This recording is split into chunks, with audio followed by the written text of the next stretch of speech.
ఏపీలో పాలన కమ్మగా సాగుతుందా లేక వెగటుగా సాగుతుందా? ఎన్నికల ముందు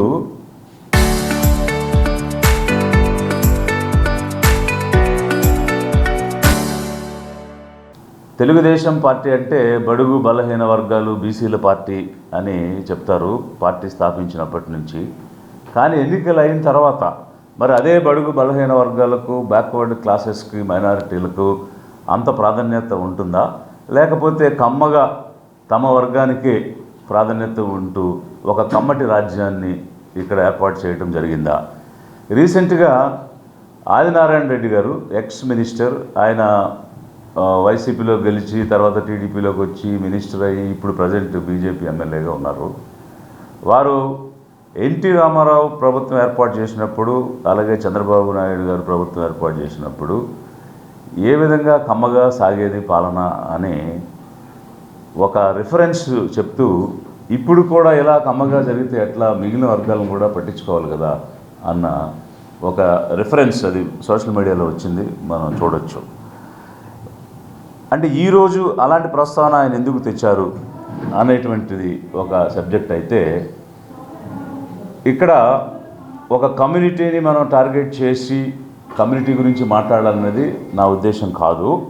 ఎందుకు కాదంటే, అనేక మంది ఈ కమ్యూనిటీలో, అంటే కమ్మ కమ్యూనిటీలో ఉన్న వారందరూ ఈ రాజ్యంలో బెనిఫిట్ పొందేశారని నేను చెప్పడం లేదు. ఎందుకనంటే only handful of people who are close to the NTR family or Nara family, వాళ్ళు మాత్రమే అనేక రకాలైనటువంటి బెనిఫిట్స్ పొందుతున్నారు తప్ప యావత్ కమ్యూనిటీ వచ్చిందని అనేది నా ఉద్దేశం కాదు. ఆ మాటకు చెప్పాలంటే తెలుగుదేశం పార్టీ పర్టికులర్గా సిబిఎన్ లాంటి వారు కష్టాల్లో ఉన్నప్పుడు పక్కన నుండి దాన్ని నిలబెట్టి దానికోసం ఎంతో పని చేసినటువంటి వాళ్ళు అనేక మంది ఈ కమ్యూనిటీ వాళ్ళు ఉన్నారు. ఫర్ ఎగ్జాంపుల్ సుజనా చౌదరి లాంటి వారు.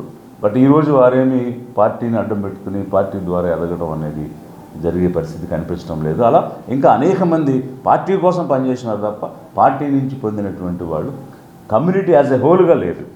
బట్ హ్యాండ్ఫుల్ ఆఫ్ పీపుల్ అయితే మాత్రం ఖచ్చితంగా దాని ద్వారా లబ్ధి పొందుతూ ఎదుగుతూ వారు వందల వేల కోట్లకి ఎదుగుతున్న పరిస్థితి కనిపిస్తూ ఉంది. అయితే ఆంధ్ర రాష్ట్రంలో కమ్మ పాపులేషన్ ఎంత ఉంది అని అంటే లిటిల్ హయ్యర్ దెన్ 4%, అంటే ఇంచుమించు 22 లక్షల మంది పాపులేషన్ ఉన్నారు. మరి మిగిలిన వాళ్ళ పాపులేషన్ ఎలా ఉంది? 2.3 crores బీసీస్ ఉన్నారు, 1 కోటి మంది ఎస్సీస్ ఉన్నారు, 50 లక్షల పైన మైనారిటీస్ ఉన్నారు, 35 లక్షలు ఎస్టీలు ఉన్నారు, ఇట్లా అనేక మంది ఉన్నారు. మరి బడుగు బలహీన వర్గాల పార్టీ అన్నప్పుడు ఆ పద్ధతిలో వీరందరికీ అవకాశాలు దొరుకుతున్నాయా? ఎమ్మెల్యేలుగా, ఎంపీలుగా, మినిస్టర్లుగా గనక మనం చూస్తే 8 మంది ఎమ్మెల్యేలు వీళ్ళ దామాషా ప్రకారం రావాల్సింది 2014-19లో కానీ ఇప్పుడు కానీ ఇంచుమించు 36 మంది కమ్మ ఎమ్మెల్యేస్ ఉన్నారంటే 4% ఉండాల్సిన దగ్గర 25 నుంచి 36% మంది ఎన్నికైనటువంటి ఎమ్మెల్యేలు ఉన్నారు. ఒక ఎంపీ స్థానానికి మాత్రమే వారికి అర్హత ఉన్న ప్రతి 14లో కానీ 24లో కానీ ఇంచుమించు 5 నుంచి 6 మంది ఎంపీలు ఉన్నారు.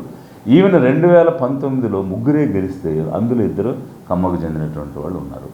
మినిస్టర్స్ విషయాన్ని తీసుకుంటే 14-19 సందర్భంలో 6 మంది సీఎంతో కలిపి ఇదే కమ్యూనిటీకి చెందినవారు మంత్రులుగా ఉన్నారు. ఇప్పుడు 5 మంది ఉన్నారు. వాస్తవంగా వారికి ఒకటే రావాలి. 11 మంది బీసీలు ఉండాల్సిన దగ్గర 8 మంది ఉన్నారు. 5 మంది ఎస్సీలు ఉండాల్సిన దగ్గర 2 ఉన్నారు. 2 మైనారిటీలు ఉండాల్సిన దగ్గర 1 ఉన్నారు. సో ఇదంతా నేను ఎందుకు చెప్తున్నానంటే, ఒక పాడ్కాస్ట్లో నేను ఒక ప్యాటర్న్ జరుగుతూ ఉంది.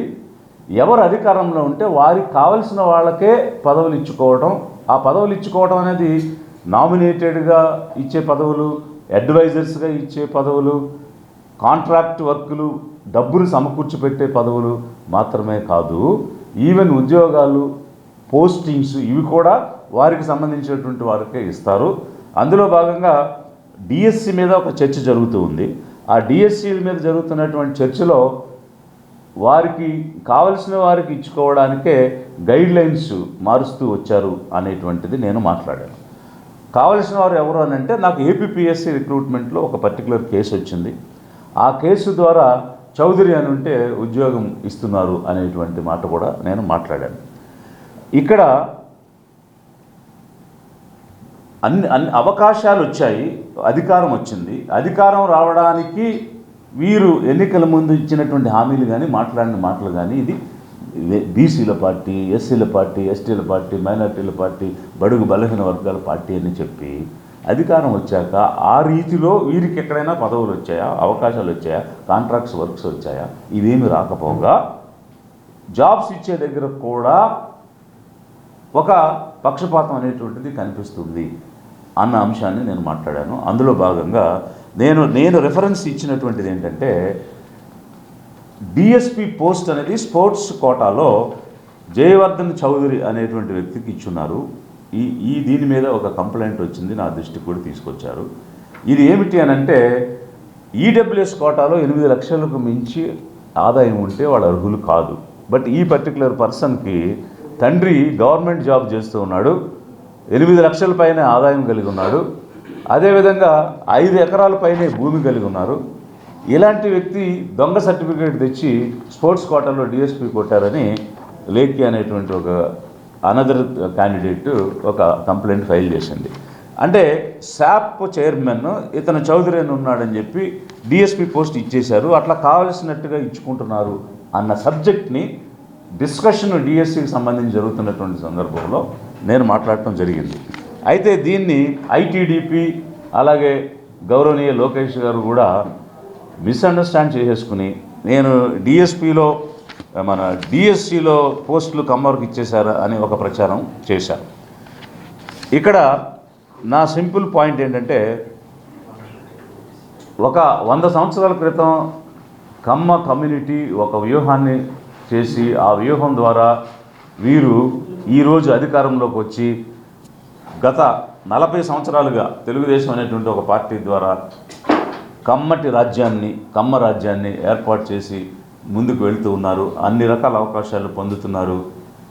వారికి అది సాధ్యమైనప్పుడు అధికారానికి దూరంగా ఉన్నటువంటి అధిక జన సామాన్య పేదలు ఎందుకు ఆలోచించకూడదు అని నేను ఒక ఇన్స్పైరింగ్ సబ్జెక్ట్ లాగా మా పార్టీ యానివర్సరీలో పాజిటివ్గా నేను మాట్లాడాను.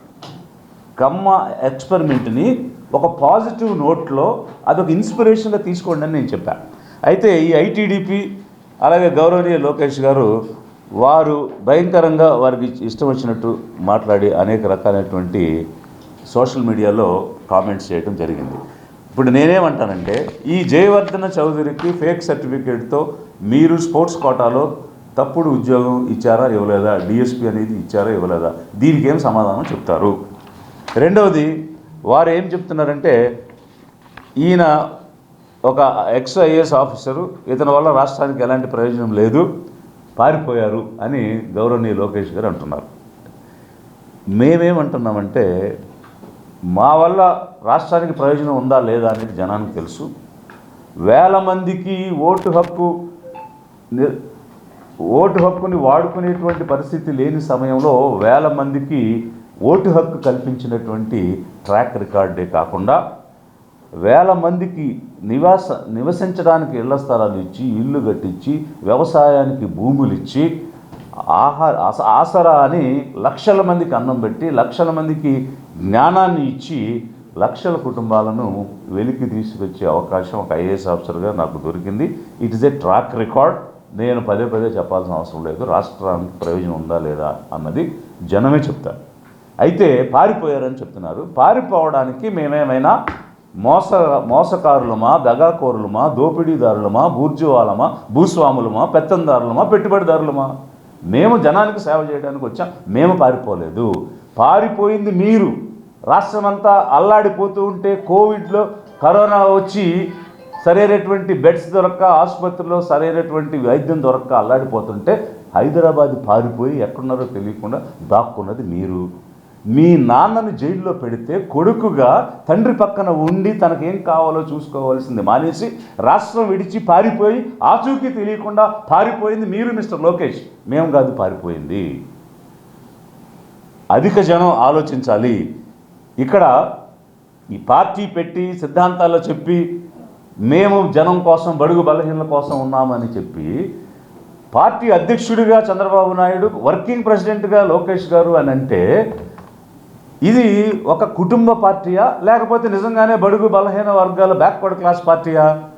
పార్టీ అయితే దేశంలో ఎక్కడైనా ఏదైనా పార్టీకి అధ్యక్షుడిగా అలాగే వర్కింగ్ అధ్యక్షుడిగా రెండు ఒకే కుటుంబం తండ్రి కొడుకులు ఉండటం ఎక్కడైనా చూసామా?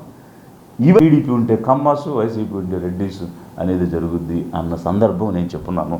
కాబట్టి మీ ద్వారా నేను అధిక జన పేదలను, సామాన్యులను, ఎస్సీ ఎస్టీ ఓబీసీ మైనారిటీలను, ఓసీల్లో ఉన్న కమ్మ రెడ్డి పేదలను కూడా నేను కోరుతూ ఉన్నాను.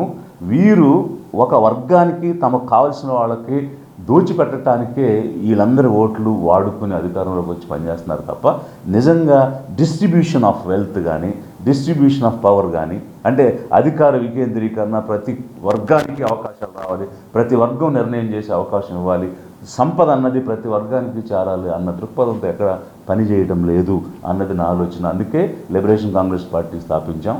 మన ఓటు మన కోసం వాడుకొని మనం ఎలా అధికారంలోకి రావాలని అధిక జనం ఆలోచించాలి తప్ప ఇంకా 80 సంవత్సరాలుగా ఈ పెట్టుబడిదారుల పార్టీలకే ఓట్లు వేసి వాళ్ళ ఆధిపత్యంలో, వాళ్ళ పెత్తనంలో, వాళ్ళ కిందే ఇంకా బానిసలుగా జీవిస్తామనే ఆలోచన మారండి. అందుకోసమే లిబరేషన్ కాంగ్రెస్ పార్టీ స్థాపించాము.